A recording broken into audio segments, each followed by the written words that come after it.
गुप्त गिलहरी विद्यालय। हरे भरे जंगल के बीच एक ऊंचे और घने पेड़ के नीचे गुप्त गिलहरी विद्यालय का अस्तित्व था। यह स्कूल आम गिलहरियों के लिए नहीं था, बल्कि उन खास गिलहरियों के लिए था जो जंगल को बचाने का संकल्प लेकर आती थीं। यहां उन्हें पेड़ों की सुरक्षा, इंसानों के जाल से बचने और जंगल के संतुलन को बनाए रखने की खास ट्रेनिंग दी जाती थी। इस साल विद्यालय में 5 नई गिलहरियां दाखिल हुईं।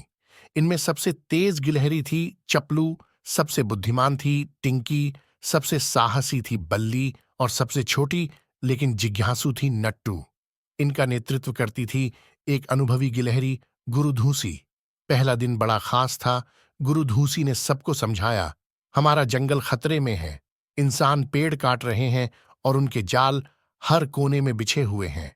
तुम्हें सीखना होगा कि कैसे अपने जंगल को बचाया जाए। पहला पाठ था जाल से बचना। गुरु धूसी ने एक नकली जाल लगाया और गिलहरियों से कहा, इसे छूने की गलती मत करना, इसे बिना पकड़े पार करना सीखो। नट्टू सबसे पहले आगे आई। वह अपने नन्हे पैर और फुर्ती से जाल के ऊपर से कूद गई। सबने ताली बजाई। दूसरे पाठ में गिलहरियों को सिखाया गया कि कैसे इंसानों के कैंप में जाकर उनके उपकरण खराब किए जाएं। टिंकी ने तुरंत योजना बनाई। उसने मिट्टी और पत्तों से उपकरणों को ढककर उन्हें बेकार कर दिया। गुरु धूसी उसकी चतुराई से बहुत प्रभावित हुए। एक दिन जंगल में शोर हुआ। इंसानों ने पेड़ों को काटने के लिए बड़ी मशीनें लाई थीं। ये गिलहरियों के लिए असली परीक्षा का समय था। गुरु धूसी ने कहा, यही वह दिन है जिसके लिए हमने तुम्हें तैयार किया है।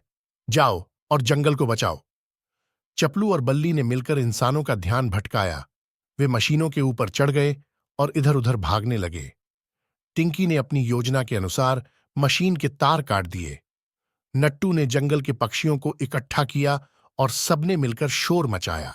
पक्षियों और गिलहरियों की एकजुटता ने इंसानों को इतना परेशान कर दिया कि वे अपने उपकरण छोड़कर भाग खड़े हुए।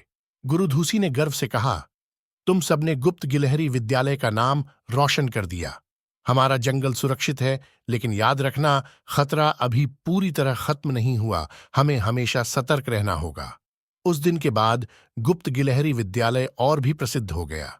चपलू, टिंकी, बल्ली और नट्टू ने यह साबित कर दिया कि छोटे आकार का मतलब कमजोर होना नहीं है, बल्कि बुद्धिमानी और साहस से बड़े खतरे को टाला जा सकता है।